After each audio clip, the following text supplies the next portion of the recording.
En plein 18e, les ducs de Chartres. Le temps passe pour tout le monde, elle passe aussi pour nous. Alors, nous, on présente une nouvelle émission, Les Grands Journal. Le Grand Journal, de génération en génération, une famille. Papa, maman, fille. Après, un expert nous racontera l'art nouveau, l'art déco. Et après encore, ça sera les luminaires, l'évolution de la lumière dans les temps. À tout de suite.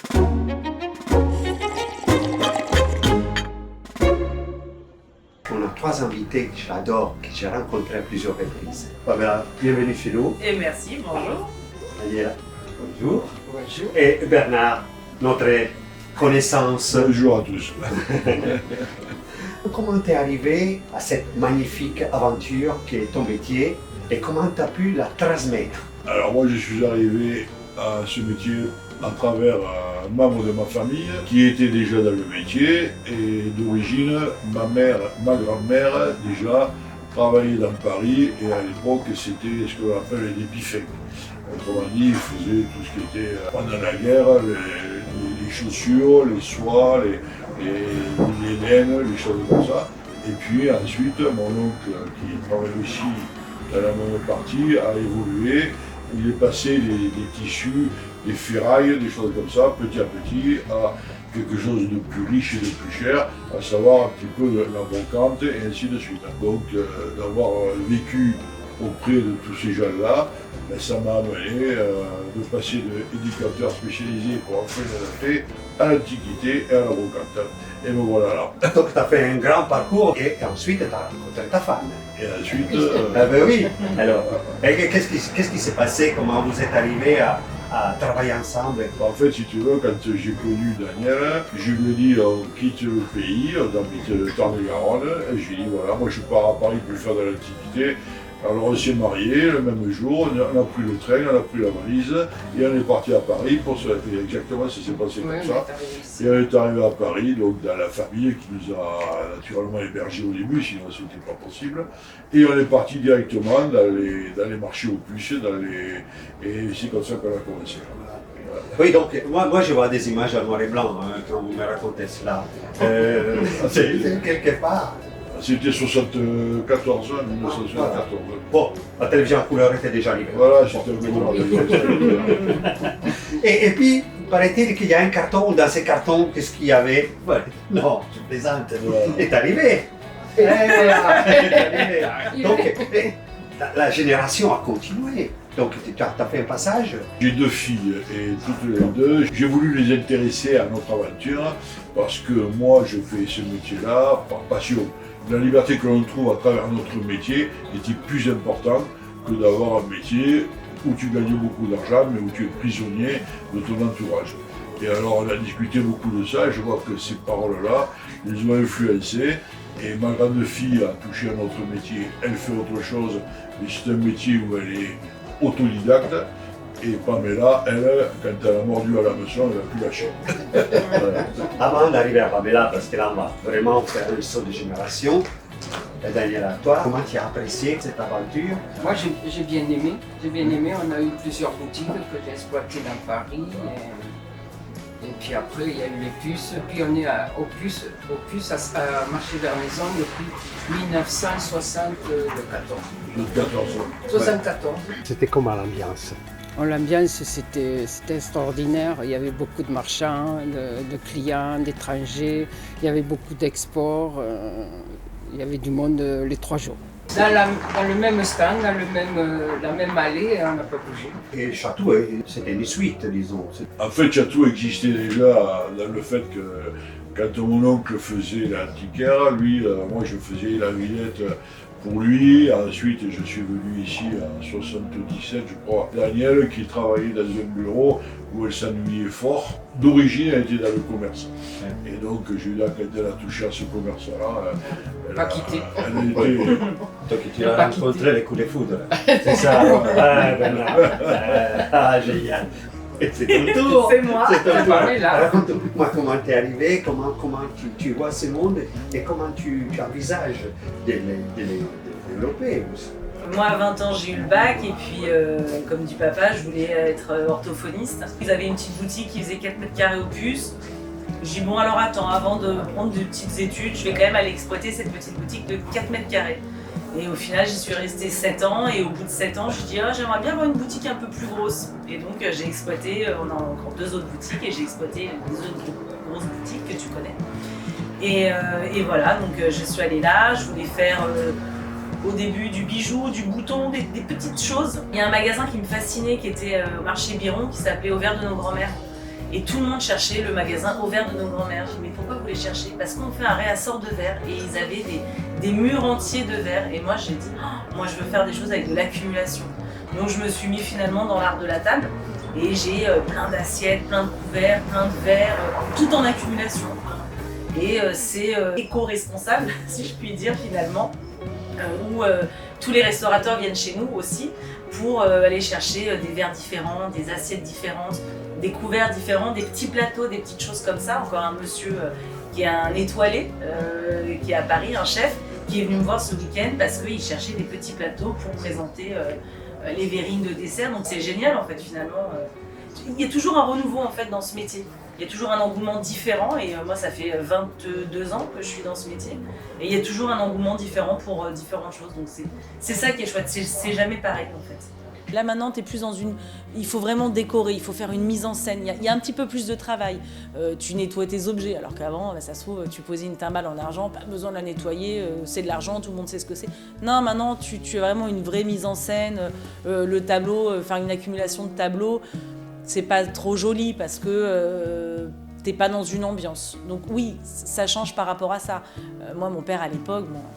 C'était dans les années 70, ils mettaient les commodes les unes sur les autres. Hein. Ils pouvaient en mettre jusqu'à 3 les unes sur les autres. Bon, maintenant, non, c'est fini ça. Tu prends une commode, tu la présentes et tu fais attention. Mais en fait, l'avantage, c'est qu'avec toute cette nouvelle mode et notamment aussi les réseaux sociaux, où tout le monde fait du do-it-yourself, les gens prennent un meuble, on prend une table, bon, même si elle est vernie, même si elle a de la marqueterie, c'est pas grave. Ils vont décaper, ils vont repeindre, ils vont faire revivre les objets. Et c'est génial, ils vont prendre n'importe quoi, ils vont le détourner. Dans les verres à champagne, on va plus boire du champagne, on va faire des verrines. Et c'est là aussi l'évolution, si tu veux, de ce qu'on va vendre.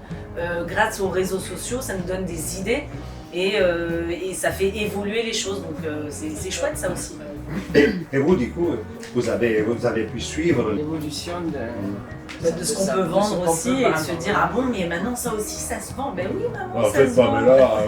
Pamela a amené de personnage et puis de sa possibilité d'utiliser les ordinateurs, les relations internationales à travers des choses comme ça. Et moi je ne le faisais pas, nous on ne le faisait pas parce que c'était pas notre génération, mais on s'est aperçu qu'il y avait une grosse chose à développer à travers les ordinateurs, je me répète, mais c'est ça quoi.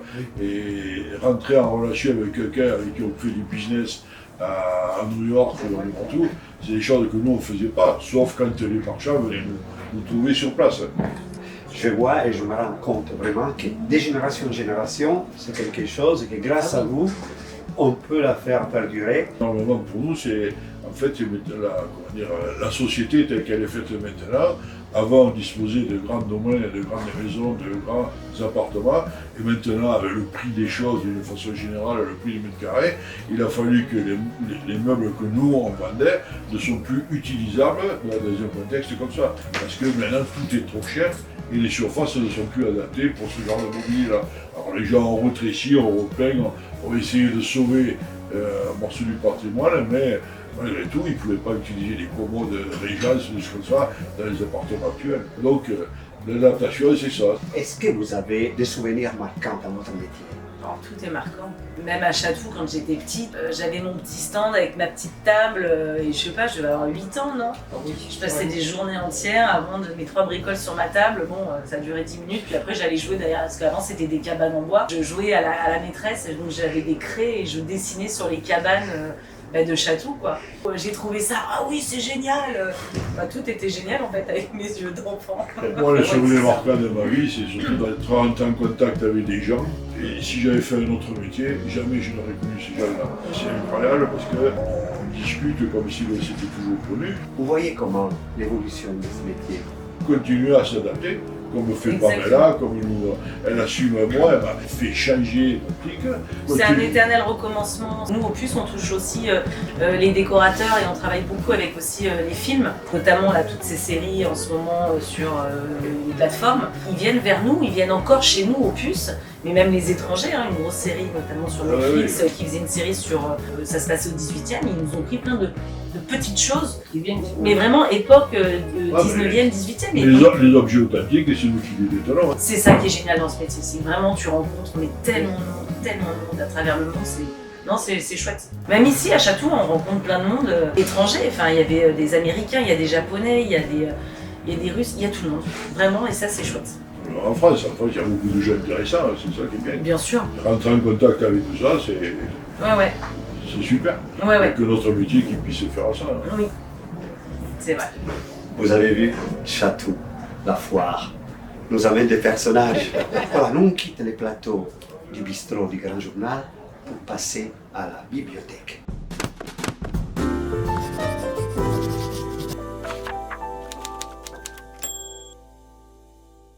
Nous voilà dans la bibliothèque du Grand Journal et j'ai une invitée d'honneur. Anthony, je voudrais que tu m'expliques un peu la différence entre l'art nouveau qui est né un peu avant l'art déco. Tout à fait.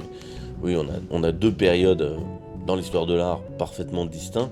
On a l'art nouveau, avec dans les grandes lignes, la représentativité, on va partir sur l'esprit naturaliste et végétal, avec au niveau de l'architecture et du design des courbes. On va vraiment être sur des reprises parfois néoclassiques avec des rinceaux, toujours un esprit végétal fort prononcé, mais énormément de courbes et de folie dans le mobilier. On a la période art déco ensuite, qui va démarrer après-guerre. On a réellement, en fait, la guerre de 14 va mettre un arrêt net au style art nouveau et à la belle époque. On a des prémices à partir de 1910 avec un art nouveau qui va se moderniser. On va commencer à avoir un petit peu de lignes plus géométriques, mais la guerre de 14 met fin totalement à l'art nouveau. Et après 18, donc les années 20, on va sur une géométrie quasi parfaite, que ce soit au niveau du mobilier, de l'architecture, du design. On va continuer malgré tout à exploiter l'esprit végétal, mais en créant une géométrie quasi parfaite dans les décors, du mobilier et dans l'architecture. L'art nouveau et l'art déco se développent aussi dans la vie de tous les jours. Alors, l'esprit l'art nouveau, on parle d'un tout en histoire de l'art. C'est-à-dire qu'un architecte en période art nouveau va partir du bâti jusqu'à la petite cuillère. C'est un art complet. On part d'un tout. L'art déco est plus vaste. On perd un petit peu cet esprit du tout dans l'art. Mais l'art nouveau est un art complet. Un architecte qui développe un immeuble va s'entourer et développer en termes de design par lui-même jusqu'à la petite cuillère. Au niveau du théâtre, du cinéma aussi, ils sont intervenus. Peut-être plus l'art déco. Il y a les contraintes entre guillemets techniques liées à l'arrivée de l'électricité, etc. Mais on est déjà sur la période art nouveau, précurseur dans beaucoup de domaines. Et oui, ça intervient tant dans les costumes que dans les décors. C'est le reflet de cette belle époque. On a l'industrialisation à outrance qu'on veut couper. Et on a envie de revenir sur un esprit végétal, sur la nature, sur un petit peu le phénomène qu'on peut retrouver actuellement. D'où aussi une forme de demande pour l'art nouveau. On retrouve cet esprit-là à la fin du 19e. Et oui, l'aspect artistique et technique, il éclabousse tous les domaines sur la période art nouveau. Si on veut dire la période art nouveau, elle part telle date, elle se termine. Avec l'Art and Craft en Angleterre, qui éclabousse rapidement l'Europe autour de 1890 à 1895, et on a réellement la guerre de 14 qui met une fin brute et définitive à l'art nouveau. À partir de 1908-1910, j'en parlais à un premier temps, où au niveau du design, on tend vers le modernisme. C'est-à-dire que l'art nouveau se géométrise, entre guillemets, mais on a déjà une petite ligne plus moderne, plus fluide, qui annonce l'art déco. Donc tous ces mouvements artistiques ont vraiment influencé aussi la vie des personnes qui vivaient à cette époque. Totalement. Avec pour l'art nouveau, un art comme décrié, hein, on l'appelait nouille. On sort du classicisme total, du néoclassicisme Napoléon III, où là on va rechercher des bases dans l'histoire de l'art, Louis XV, Louis XVI, baroque. Et on passe à cet art qui est une vraie révolution, qui avait un côté bling-bling pour la plupart des gens, mais qui induisait totalement le mode de vie de l'époque. Ouais, tout à fait. Je pense qu'on a fait un peu le tour. Ouais. J'aimerais bien que tu nous amènes sur ton stand pour voir aussi au niveau même des luminaires s'il y a eu une transition, ces mouvements artistiques a eu son impact. Ouais, on peut y aller? Allez, on y va.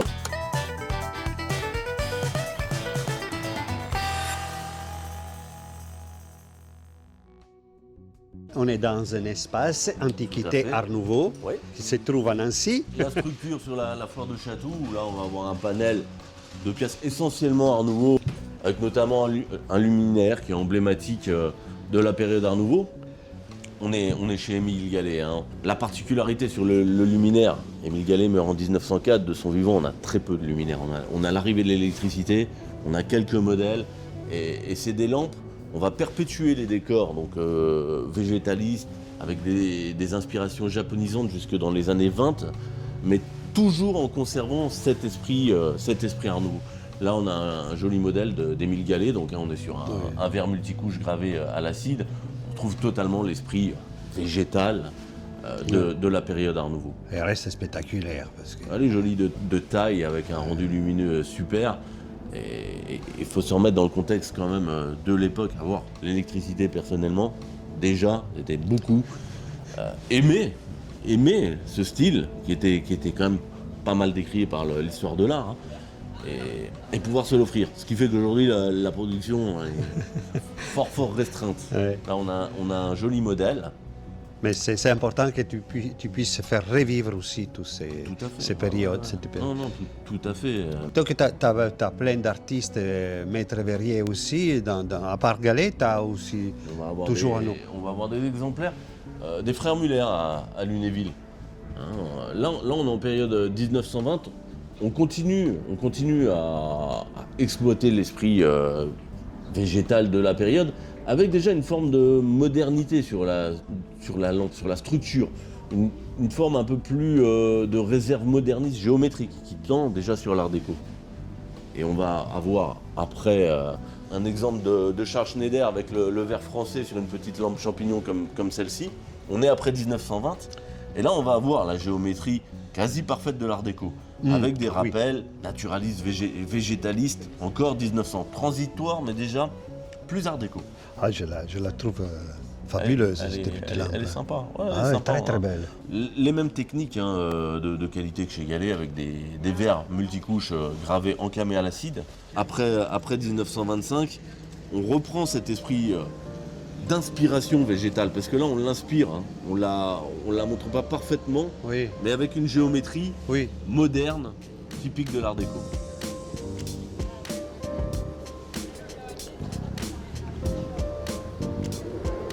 Toujours chez Schneider, toujours le verre français. Ah oui. Après 1920, on va retrouver toujours l'esprit végétal et la géométrie déjà quasi parfaite de l'art déco. Au niveau du mobilier, tu as quelque chose dont tu pourrais nous parler? Alors là, au niveau du mobilier, on va être sur un panel de pièces plus art nouveau. J'ai peu d'art déco, mais on a des pièces alternatives, notamment chez Émile Gallet, où là on a une pièce qui est 1920. Oui, donc... On préserve le décor toujours végétal, et là on a la géométrie déjà parfaite de l'art déco. Toute la marqueterie est vraiment... Bien dans la représentation de l'alternative là entre l'art nouveau et l'art déco. On a la découpe du piétement géométrique cubique moderniste. On a encore le piétement appelé sabre sur l'extérieur qui rappelle l'esprit art nouveau, et un décor totalement géométrique art déco. Pièce alternative. On va la retrouver sur la petite table à l'arrière, cette période, avec un piétement géométrique art déco en plein. Et là, un soin particulier au niveau de la découpe des décors marquetés. Toujours l'esprit végétal propre à Gallet, bien qu'on soit autour de 1920. Et là, en l'occurrence, qu'Émile Gallet soit mort depuis une bonne quinzaine d'années. On quitte Anthony, avec qui j'ai passé un super moment. Maintenant, on passe à la phase suivante. Alors, Emmanuel, Qu'est-ce que tu nous présentes? Parce que nous, on doit faire une continuité. On doit créer une continuité dans ce monde qui est les luminaires et l'éclairage. Là, on est sur une sélection de lampes du moderniste, du Bauhaus. Ce ne sont que des originales, certaines sont restaurées. C'est des productions un peu plus tardives, effectivement des années 20, 30, voire 40, hein, le temps que tout ça se développe. Les pièces du Bauhaus sont faites main au musée. Vous avez les grands classiques comme Christian Dior, Marian Brand, Siemens, des firmes qu'on connaît aujourd'hui, pas dans les lampes. Hein. Qui a déclenché ce besoin de... Ce coup de cœur sur les lampes du Bauhaus, alors il vient de loin. Il vient de moi et ma femme, on est collectionneurs de bakélite. Et les Allemands ont fait de la bakélite et notamment des très belles lampes en bakélite qui ne sont pas là, on ne les trouve pas facilement, on en a un bout ici, voilà. Et donc on courait dans le monde entier sur toutes les lampes en bakélite qui existaient et on a découvert celle des Allemandes, très bien faite, on a aimé et ça nous a fait découvrir le Bauhaus. Et effectivement, on est tombé dedans. Et là, ça fait 30 ans qu'on collectionne, on a fait une exposition pour les 100 ans du Bauhaus à Paris, on en a fait un catalogue. Les premières lampes qui commencent à sortir du Bauhaus sont les années 20, 25, 20-25, et produites dans les années 30, après. Disons, tout de suite après la Première Guerre mondiale. Oui, tout à fait. Voilà, Okay. c'est le renouveau, l'électricité n'existe pas. Oui. Elle arrive, on est en lampe à pétrole. Les Allemands sont très précurseurs sur les lampes de bureau comme ça, électriques, amovibles. On peut tourner l'abat-jour à droite, on peut tourner l'abat-jour à gauche. Avant, on déplaçait sa lampe. Hein. On déplaçait sa bougie, après sa lampe électrifiée, son bougeoir électrifié, et ensuite sa lampe. Et voilà le... Effectivement, avant ça, on a bien vu les lampes étaient destinées à des personnes fortunées parce que pas tout le monde avait l'électricité. Tout à fait. Voilà. Dans les années 50, on a fini d'électrifier la France entièrement. Donc campagne, j'imagine. Quand on achetait une lampe, on la débranchait tout le temps. Il y avait le petit bouton, mais par sécurité, on la débranchait. Et quand le père branchait la lampe à l'époque, hein, il la mettait au milieu, il y avait la lumière dans la maison et les enfants tournaient autour. C'était tout le monde était, c'était magique. Oui. Si on continue dans ton monde, On est dans l'après-guerre, dans les années 50, 60 principalement sur ma sélection. On a une paire d'appliques Artemide très modernes des années 90 mais aussi. Hein. Qualité de lumière très intéressante. L'éclairage est différent. Mais ça garde des vraies qualités de luminaire. Un luminaire, une lampe doit éclairer et ne pas éblouir. et surtout créer une ambiance. Et créer une ambiance aussi. Tout à fait. Ouais. Et puis, les formes comme ça, très sympas, très 50, un peu...